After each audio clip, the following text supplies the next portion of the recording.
There were lots of wild speeches last night as the DNC made it through its second day. We had Michelle Obama, Bernie Sanders, a former backstabbing Trump staffer even. Well, a current backstabber, but a former Trump staffer.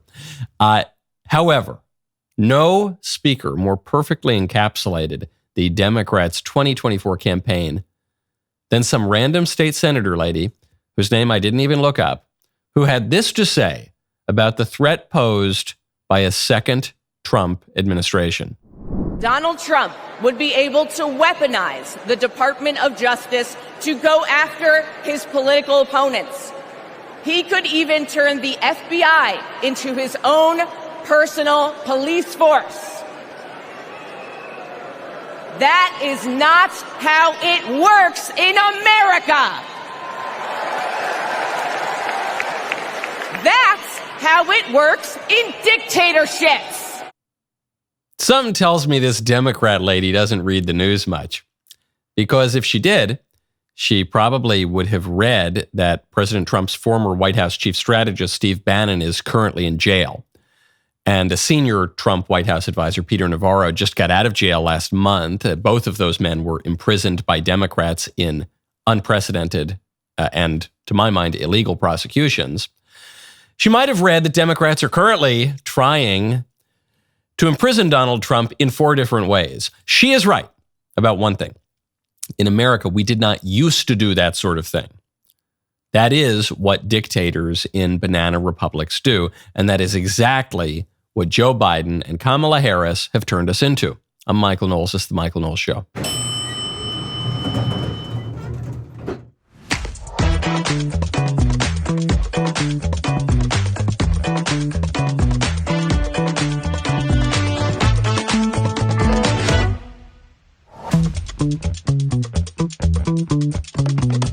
Welcome back to the show. The United Kingdom is punishing people who say it's okay to be white far more harshly than it is punishing and people who assault police officers and all sorts of other criminals. It's a very strange perversion of justice in the UK. We'll get to that in one moment. First, though, the DNC has leaned into the theme from the first night. The theme from the first night was, we're the party of labor. We're the party of the working man. And they did this, I observed, and I think this was proven correct after watching the second night.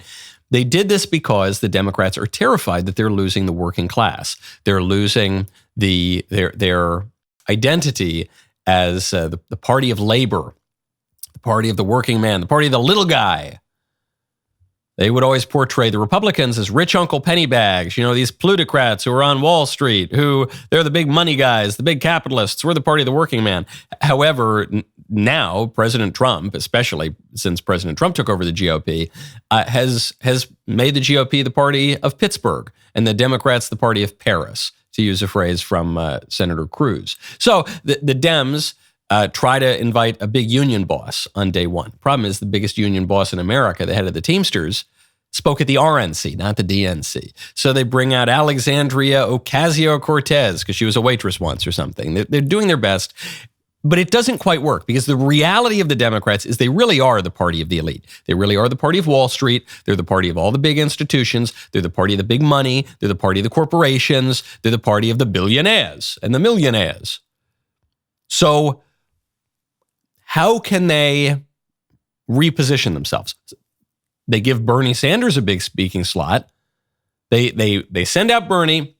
They say, Bernie, please give us your best working man routine. Inveigh against the millionaires and the billionaires. We need an economy that works for all of us, not just the billionaire class.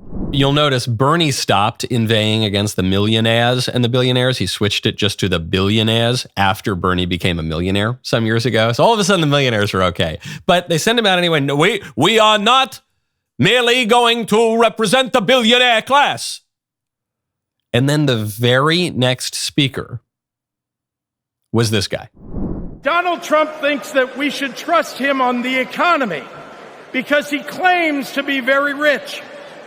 But take it from an actual billionaire.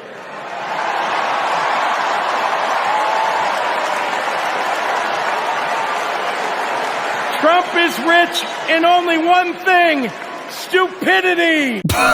Okay, so these billionaires are terrible. We are not the party of billionaires. Ladies and gentlemen, please give a round of applause to this trust fund baby, J.B. Pritzker, the governor of Illinois, a billionaire.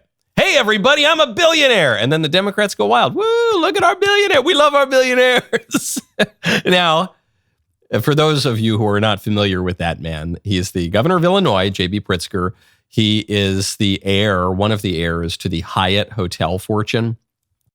And just a quick little fact check here. He says, I'm an actual billionaire. Donald Trump isn't really rich. He's just stupid. But I'm an actual billionaire. Donald Trump is much richer than J.B. Pritzker. Just according to Forbes tracks the net worth of wealthy individuals. Forbes today puts Trump's wealth at $4.3 billion and Pritzker's wealth at a measly $3.4 billion. So Trump is, according to Forbes, according to the best measures we have, about 33% richer than J.B. Pritzker. But here's what's crucial. The libs always attack Trump for being a trust fund baby and inheriting his wealth. President Trump has made significantly more of his wealth on his own than the Democrats' J.B. Pritzker has. There's a strange coincidence. Trump and Pritzker both inherited money in the same year, in 1999. That's when the head honcho of the Hyatt fortune died, and that's also when Trump's father, Fred Trump, died. Trump inherited, according to the New York Times, $413 million in 2018 dollars. So the New York Times adjusts for inflation, even though it's back in 1999. They say in 2018 dollars, Trump inherited $413 million. J.B. Pritzker inherited in 1999 $1.4 billion, which is the equivalent of $2.1 billion in 2018 dollars. Meaning Pritzker inherited more than 5 times the amount of money that Trump did. And yet Trump is significantly wealthier than Pritzker because Trump is not only a billionaire, but he's much, much more of a self-made man than the Democrats' billionaire. The billionaire that the speech right before we were told is awful, terrible. We don't represent these guys. But then the billionaire walks out. He says, look at all this money I inherited. And the Democrats go crazy because they are, in the year of our Lord 2024, the party of the plutocrats. They're the party of the billionaire class. They're the party of big corporations. They're the party of the oligarchy. That's what they are. And they can pay a little lip service. They can send AOC out there to do a little soft shoe routine and try to give the impression that this is a working man's party. They can send the 2-bit union boss. They can't get the head of the Teamsters anymore. He's working for the Republicans now. But they can get the understudy to go out there. They can even get Bernie Sanders to go out and do the same routine he's been given for 50 years. But it doesn't change the underlying reality. And I don't think it's going to fool very many people. The Democrats represent an out-of-touch, self-interested, elite, wealthy, plutocratic class that has very little care for the common good. And the Republicans are now the party of the working man. Very unusual times we're living in. It's as though the former political stasis is now out of balance. When you want to restore balance to your body, you got to check out Balance of Nature. Go to balanceofnature.com, use promo code Knowles. Balance of Nature fruits and veggies is the most convenient way to get whole fruits and vegetables daily. So Balance of Nature takes fruits and vegetables, they freeze dry them, they turn them into a powder, then they put them into a capsule. Simple as. You take your fruit and veggie capsules every day, then your body knows what to do with them. Balance of Nature is just one ingredient of a balanced lifestyle. It's not a way to totally replace a healthy diet or exercise or sleep or any other healthy habits. It's intended to be used in concert with other healthy habits.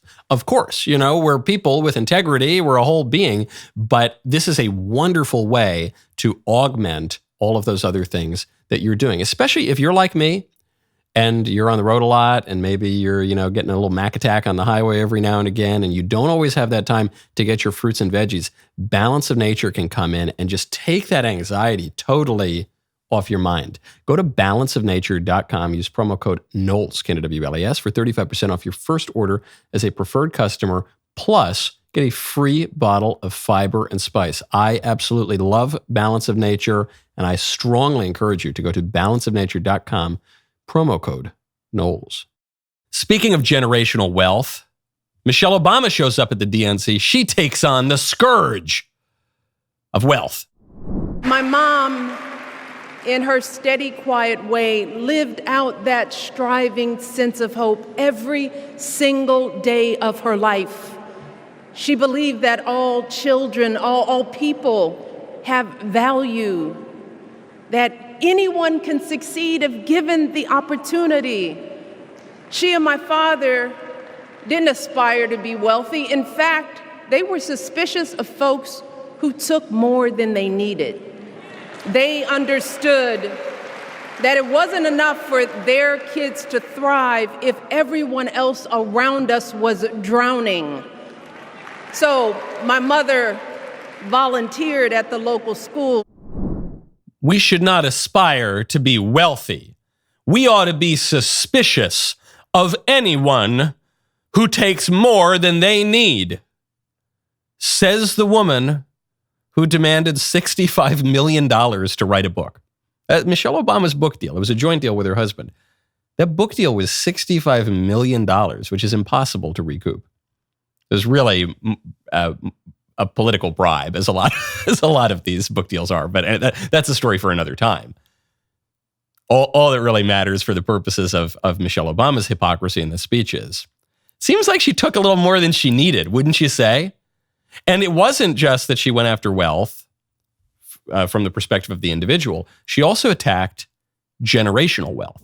She understands that most of us will never be afforded the grace of failing forward. We will never benefit from the affirmative action of generational wealth. Yeah, you preach, Michelle. How much are you worth again, Michelle? A really conservative estimate of the Obama's net worth, I'm not just talking about a windfall or some income, just their net worth, is $70 million. And it's probably significantly higher than that. They're going to spend that all, or do we think that Sasha and Malia are maybe going to get a little bit of an inheritance? I suspect, even if they have lavish spending habits, Michelle and Barack, I suspect they're going to leave a little bit of money to their kids. And in fact, I suspect that most beneficiaries of generational wealth in America are not those hillbilly, deplorable, roughneck Trump supporters. I suspect they're a little closer to those coastal, liberal Democrats, guys like J.B. Pritzker, who gave a speech just last night, right around Michelle Obama's speech. I suspect it's them.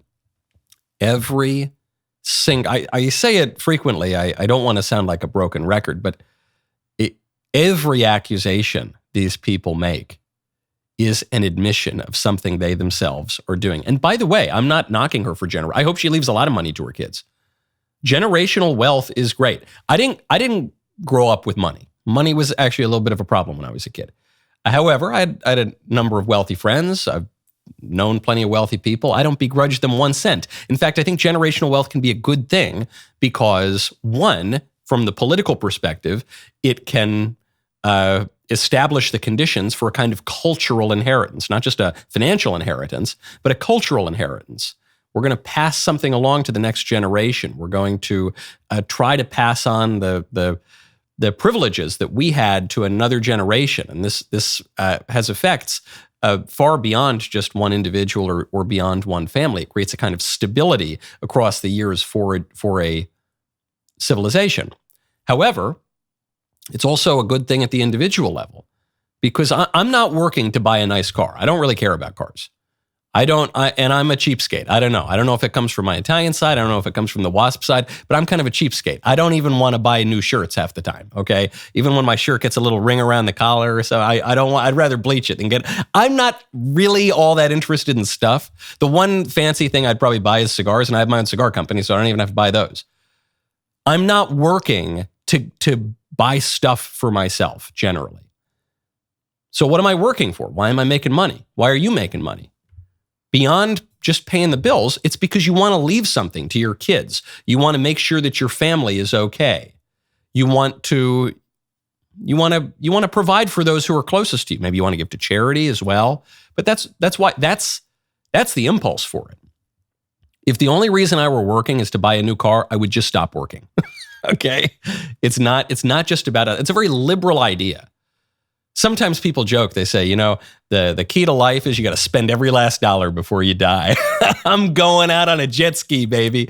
But it's a joke. No one really thinks that. If you're only living for yourself, then you're living in an extreme version of liberalism. But no, I'm glad even the libs want in their own practice to have some generational wealth. But the reason ideologically that they attack the idea of generational wealth is from the liberal ideology itself, because of the idea that we're primarily, really essentially individuals, and we shouldn't worry about leaving an inheritance. In fact, as Patrick Deneen pointed out very well in his book, Why Liberalism Failed, the liberal society bequeaths to the following generation no other inheritance really beyond debt. And there's something really wrong with that.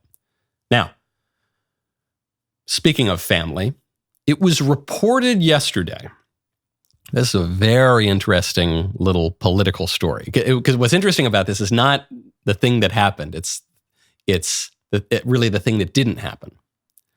It was reported yesterday by Philip Wegman, very prominent, very respected White House reporter. News, Trump to call for making child sex change surgeries without parental consent a felony. And this was reported by people close to President Trump, and he was supposed to do this during a speech in Michigan. Per prepared remarks, Trump to say in Michigan that to protect our children from sexual mutilation, we will make it a felony for any medical professional to perform surgery on a minor without parental consent. And what's strange about this story is I've looked for clips, I've looked for coverage of this. It doesn't seem to me that he actually said it. Now, Trump has come out against the gender ideology broadly, at least as it pertains to kids, but this was leaked to the media, and then it doesn't appear to have actually happened at the speech. So what is this? It seems to me, this is the Trump campaign floating this idea. And so it's obviously going to be attacked from the left because the left wants the kids. But this was also attacked from the right because people looked at this, they said, hold on. Trump is going to call for making child sex change surgeries without parental consent a felony? It should be just because a kid has some parent who wants to him doesn't mean that should be legal. This should be totally illegal, even if you have parental consent. And beyond that,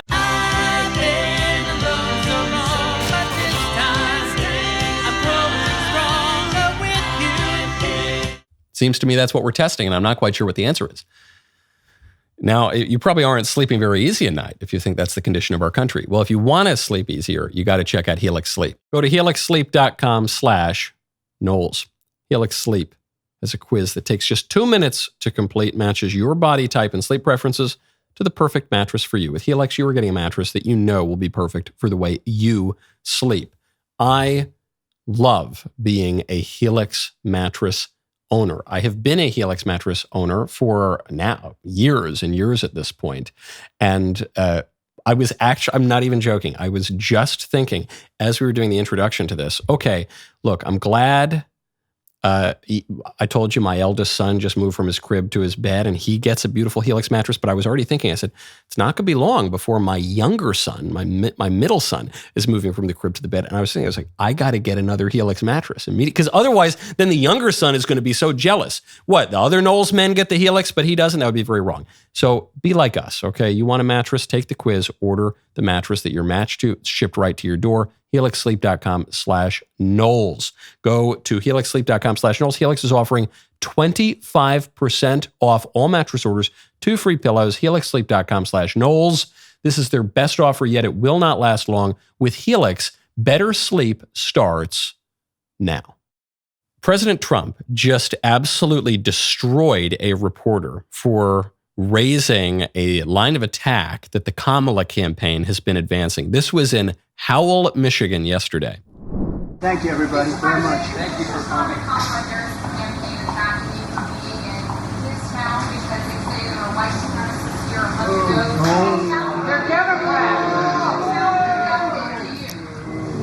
Who was here in 2021? Thank you. Thank you, everybody.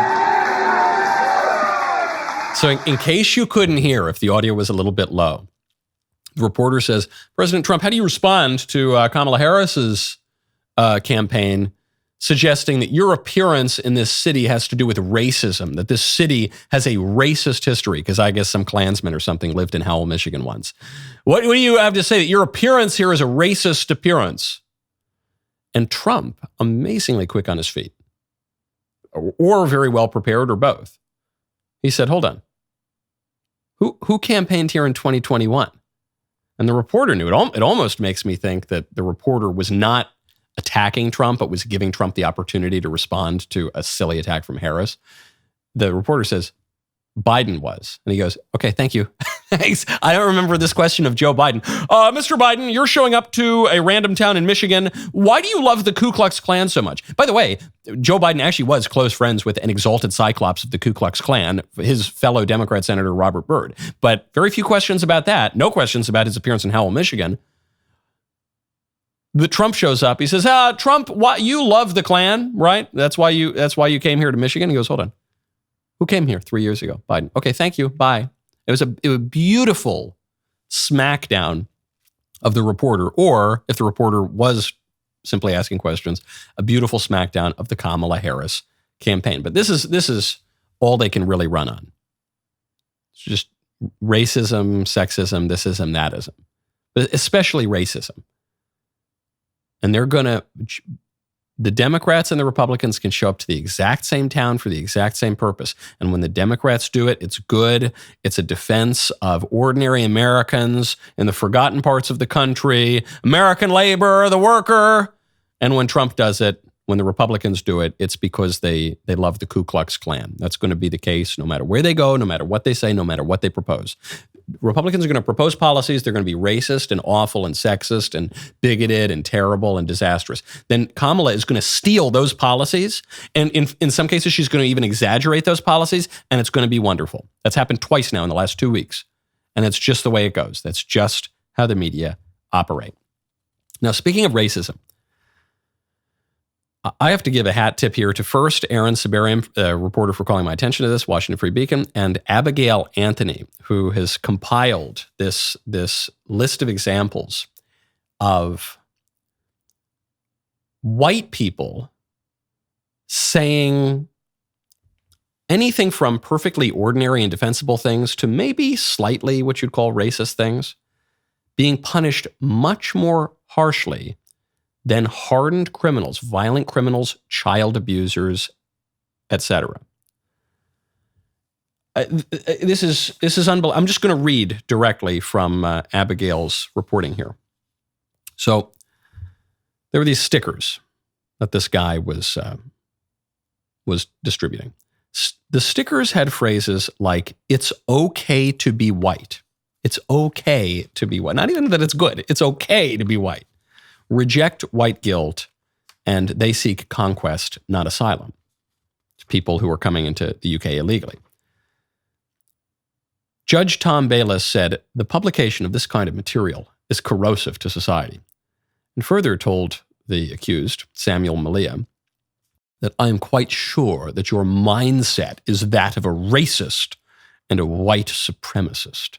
And so, for this crime of passing out stickers that say it's okay to be white, the judge, Bayless, sentenced Malia to 2 years in prison for saying it's okay to be white. Then, in 2017, this very same judge, Judge Bayless, spared a man from jail, a man who possessed, stating, quote, I don't pretend for one moment to know what possesses someone like you to get sexual pleasure from watching children as young as 3 or 6 or even 7 being, because that is what you're watching. Nevertheless, he doesn't go to jail. You say it's okay to be white, you go to jail for 2 years. You watch the most heinous, you encourage, you support, you in a more distant sense help to fund the violation of little children and animals too. No jail. Some other examples. Judge John Temperley gave a man 12 weeks in prison for a racist Facebook post. I haven't even read the post. Let's just say it is racist. A lot of these are not actually racist, whatever that means, but let's say it is. 12 weeks in prison for that. He did not impose any prison time on a man with 46 indecent images of children. Same judge. Judge Benedict Kelleher sentenced a man to 18 months in prison for chanting, "Who the F is Allah?" Fair enough question in a country that doesn't really have much of a history with Islam, in a country that's supposed to speak English, not Arabic. This very same judge gave a lighter sentence to a man who physically assaulted a police officer. Judge Rupert Lowe, another British judge, sentenced a man to 9 months in jail for yelling supposedly racist comments at a soccer player. He sentenced a man to 9 months in jail because he's a soccer hooligan who yelled some nasty comments. This same judge gave no jail time to a doctor who surreptitiously served a woman his own bodily fluids, rather nasty bodily fluids, in a cup of coffee. And of course, I'm not even really surprised. Because for the liberals, racism is pretty much the worst thing you can do. Because what do they mean by racism? They don't even just mean, burning a cross on someone's lawn or something. What they mean by racism is if you think it's okay to be white, if you don't actively despise white people and despise yourself for being white, if you have any feeling of kinship for people who are your kin, or your broader kin, or for your national heritage and identity, if you have any feeling of that, that is about the worst thing that you can possibly do. Whereas if you have some, they probably wouldn't even call it a disorder a lot of the time. Well, that's just innate. That's just who you are. Love is love. That's how you're born. That's your orientation. We need to be open-minded. Come on, we got to extend the rainbow, baby. If you assault a police officer, that's probably a good thing, because the police are the enforcers of white supremacy, of the illegitimate state that is founded on prejudice and racism and on the backs of the poor, oppressed, racial minorities, and indigenous. Oh yeah, it's probably a good thing. Give the guy an award for attacking a cop. Or a guy who does this depraved bodily fluid activity. I'm trying to speak in euphemisms because the actual thing he did is so disgusting, and this is a family show. But he does another depraved sexual act. Well, hey man, sex isn't that big a deal, right? We live in the sexual revolution. It's no big deal, man. It's just like a handshake or something, That's why, if that's the case, if sex doesn't really mean anything, if it doesn't mean anything beyond just bumping uglies, then sexual assault is no worse than regular assault, right? And even then, look, it's all just kind of love is love. So we don't really need to punish that too hard. Of course. Okay. Well, if you accept those premises, if you accept the premises of the sexual revolution, if you accept the premises of intersectionality and identity politics and DEI, and just broadly the anti-white narrative, if you accept liberalism, this is where you're going to end up. Now, we all know that the conclusion of this is completely unacceptable. So if that's the case, maybe we got to question some of those premises. Speaking of racism, if you've already secured your tickets for the September 13th premiere of DailyWire's first theatrical release, Am I Racist? Thank you. We're hearing that some theaters are not yet showing the film. Every ticket sold helps us to get it into more theaters across the country. Head on over to amiracist.com, buy your advance tickets today. My favorite comment yesterday is from Kathleen Kalman, 4796. She says, it was the Democrats who several years ago said, go to Thanksgiving, start a political discussion, get unpleasant, make it miserable for everyone. That's true. That's true. They're the ones who send out the pamphlets and the brochures and the little videos and Pajama Boy. Here's how you yell at your uncle for not supporting Obamacare. Here's how you scream at your cousin for liking Trump or whatever, not voting for Hillary. Yeah, they're the ones who do. Republicans don't do that. We joke about that. We don't do that. That's true. And then Tim Walz comes out. He says, don't you miss when you could just go to Thanksgiving and not talk politics? Yeah, I do miss that. I miss the time before you guys ruined it. Yeah, I certainly do. Too bad you did that. I hope you would stop. That would be great. Now, getting back to the courts. In America, the courts are looking a little bit better. Great news out of the Supreme Court, and I haven't really seen much reporting on it at all, but this is a huge news story for conservatives. The Supreme Court just struck down Joe Biden's crazy Title IX ruling, pro-radical gender ideology Title IX rules, 5-4. So Title IX protects girls' sports. Basically, it does a few other things, but women's rights in schools and women as distinct from men. So women have certain rights and privileges, and they're different. Men and women are different. We used to all agree on that. Joe Biden wanted to change that, and in Title IX, changed the protection for rights on the basis of sex to rights on the basis of gender identity or sexual orientation, which undermines protections on the basis of sex. To use a simple example, if a woman has a right to her own bathroom because she's a woman, but then you change that right to a right on the basis of gender identity, now you're saying a man has the right to use that bathroom because he identifies as a woman. But if a man has the right to use the girl's bathroom, then the woman necessarily no longer has the right to have her own bathroom absent men. Title IX initially said girls have the right to their own sports teams in schools. And the Biden agenda here says men have a right to play on the girls' sports teams. If men have a right to play in the girls' sports teams, then the girls no longer have a right to their own sports teams. You got to pick one or the other. So the Supreme Court came down on the side of the girls. The Supreme Court ruled that the updates, which were supposed to go into effect August 1st, are no bueno for now. So this decision is not a final ruling. It just kind of holds up the process of Biden changing things. There are other lawsuits challenging the Title IX rule. Those cases will now return to lower appeals courts. Now, as a result of that, the matter might go back up to the Supreme Court, but it raises a big possibility that even fewer people are talking about, which is the reason the Biden administration felt so empowered to go after Title IX and to inject into Title IX is because the Supreme Court already allowed the libs to do that through Title VII, which is civil rights law and employment law. There was a case some years ago now, I guess it was going back to 2020, where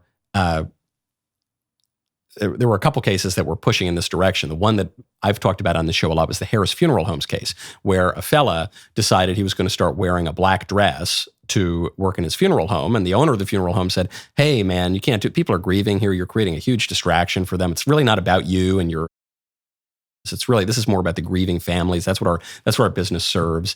And the guy sued. And then there was this ruling on a related case that said, yeah, actually protections on the basis of sex in Title VII are protections on the basis of gender identity. So undermines protections on the basis of sex. So the libs thought, okay, if the Supreme Court ruled that way on Title VII, they're going to rule the same way on Title IX. The thing is, in between those two cases, we lost a liberal judge on the court and we gained a conservative justice on the court.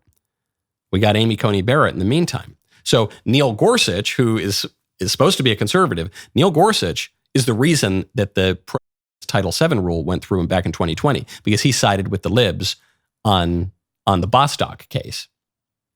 But even though Gorsuch sided with the libs on this ruling, it wasn't enough. It was still 5-4 because now we have Amy Coney Barrett on the court. It shows you how important these judges really are.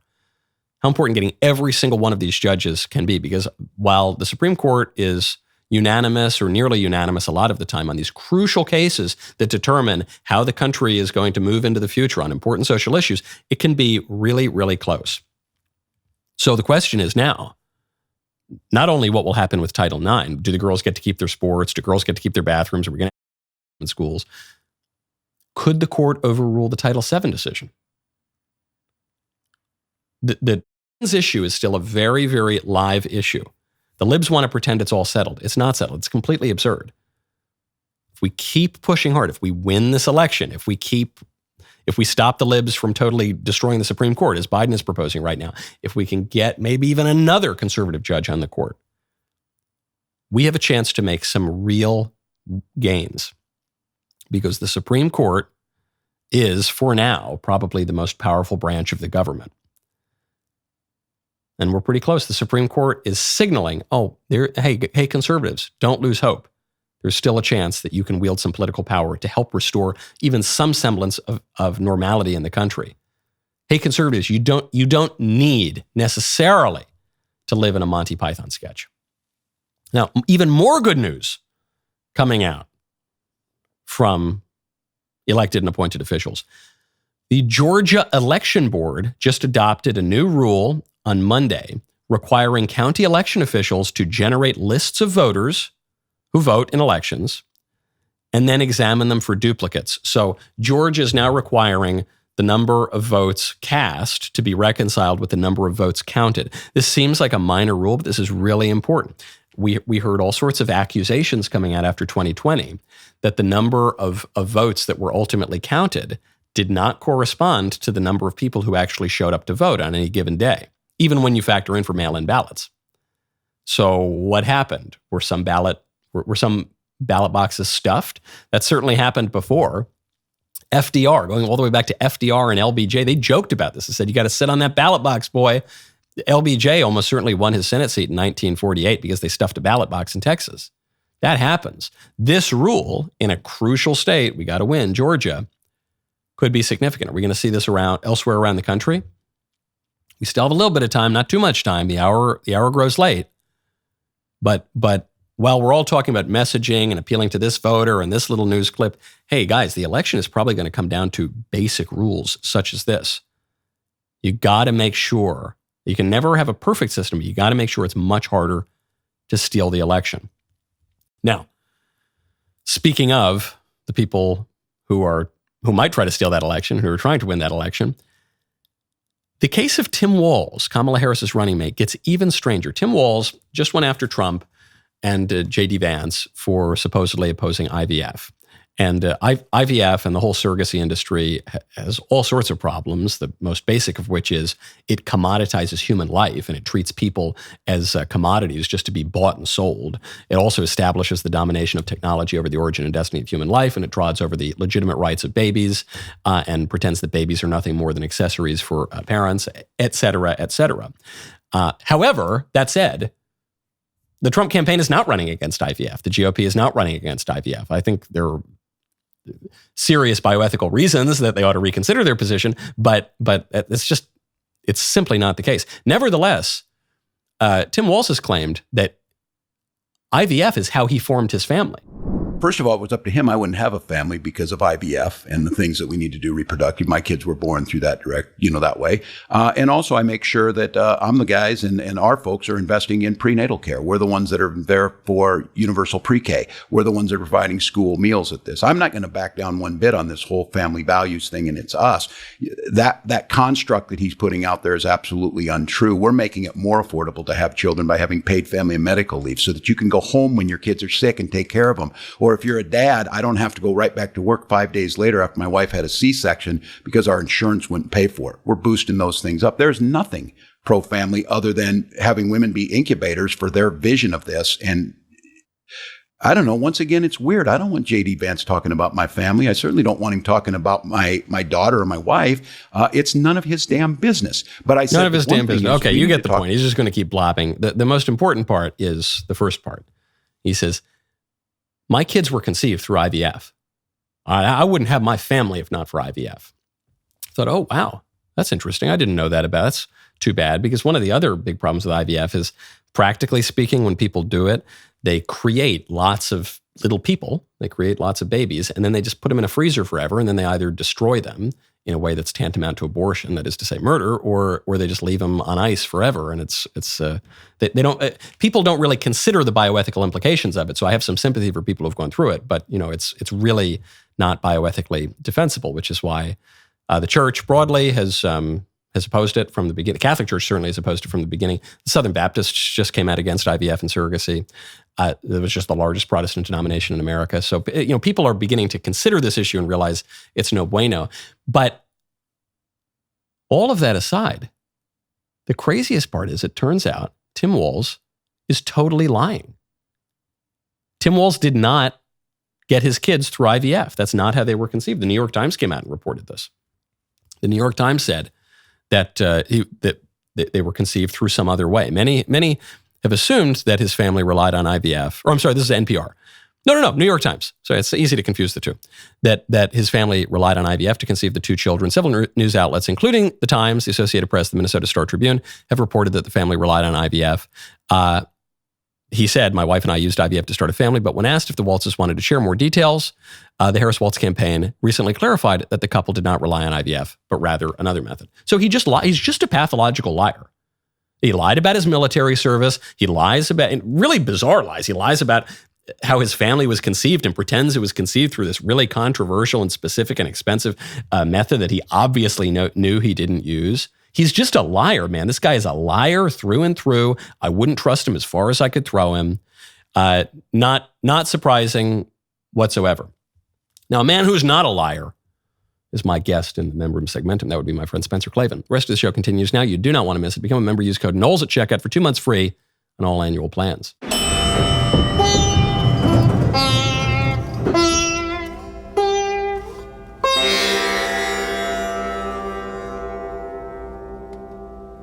Republicans are Nazis. You cannot separate yourselves from the bad white people. Growing up, I never thought much about race. It never really seemed to matter that much, at least not to me. Am I racist? I would really appreciate it if you left. I'm trying to learn. I'm on this journey. If I'm going to sort this out, I need to go deeper undercover. They gon' say I'm racist. Joining us now is Matt, certified DEI expert. Here's my certification. What you're doing is you're stretching out of your whiteness. This is more for you in this field. Is America inherently racist? The word inherent is challenging there. I want to rename the George Washington Monument to the George Floyd Monument. America is racist to its bones. So inherently. Yeah, this country is a piece of White folks, white trash, white supremacy, white woman, white boy. Is there a black person around here? What's a black person right here? Does he not exist? They gon' say I'm racist. Hi, Robin. Hi, what's your name? I'm Matt. Just had to ask who you are because you have to be careful. Never be too careful. They gon' say you racist. Buy your tickets now. In theaters September 13th. Rated PG-13.